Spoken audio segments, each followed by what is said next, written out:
SIT విచారణ పేరుతో కాంగ్రెస్ రాజకీయం చేస్తుందన్న బీజేపీ బీఆర్ఎస్ నాయకుల మాటలకు మంత్రి అడ్లూరి కౌంటర్ ఇచ్చారు. సిట్ విచారణలో ఎలాంటి అనుమానాలు ఉన్నా కోర్టుకు వెళ్లవచ్చని స్పష్టం చేశారు. జగిత్యాల జిల్లా ఎండపల్లి మండలం రాజారాంపల్లిలో జరుగుతున్న సమ్మక్క సారలమ్మ జాతర వేడుకల్లో సంక్షేమ శాఖ మంత్రి అడ్లూరి లక్ష్మణ్ కుమార్ పాల్గొన్నారు.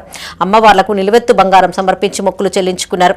ఈ సందర్భంగా మంత్రి మాట్లాడుతూ ఫోన్ ట్యాపింగ్ కేసులో సిట్ తన పని తాను చేసుకుంటూ వెళ్తోందన్నారు. బీజేపీ బీఆర్ఎస్ నాయకులు కడుపు మంటతో తప్పుడు మాటలు మాట్లాడుతున్నారని మండిపడ్డారు.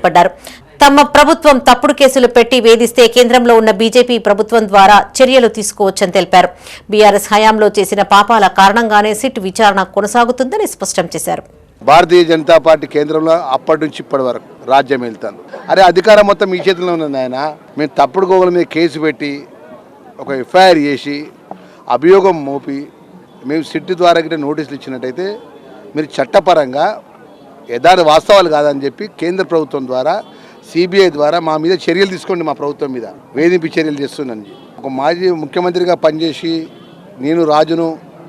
నేను ఫామ్ హౌస్కే పరిమితమైతా నాకంటే గొప్పవాడేవాడు ప్రజాభవన్ కట్టుకుంటా అని చెప్పి మాజీ ముఖ్యమంత్రి కేసీఆర్ ఇష్టానుసారంగా ప్రజాపాలన ఏదైతే ప్రజలకు వ్యతిరేకంగా పాలన అందించి ప్రజలు మార్పు కోరుకొని గౌరవ ముఖ్యమంత్రి రేవంత్ రెడ్డి గారికి అవకాశం ఇస్తే 2 సంవత్సరాల లోపల ఎందుకు కక్ష పెట్టుకుంటున్నారు? చట్టం దాని పని దాన్ని చేసుకుంటూ పోతుంది. ప్రతిదానికి మీరే చెప్తున్నారు కదా, సిట్టు లేదు బిట్టు లేదు అంటారు.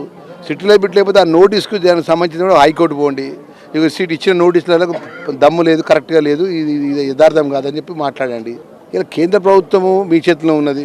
మొన్నటి వరకు రాజ్యం మీరు వెళ్ళిన 2 సంవత్సరాల క్రితం వరకు ఇలా ప్రభుత్వ పరంగా చేసిన తప్పులకు చేసిన పాపాలకు సిట్ నోటీసులు ఇచ్చింది. మొన్న రేపు రాబోయే కాళేశ్వరం కమిషన్ మీద సంబంధించి దాని మీద నోటీసులు జరుగుతాయి.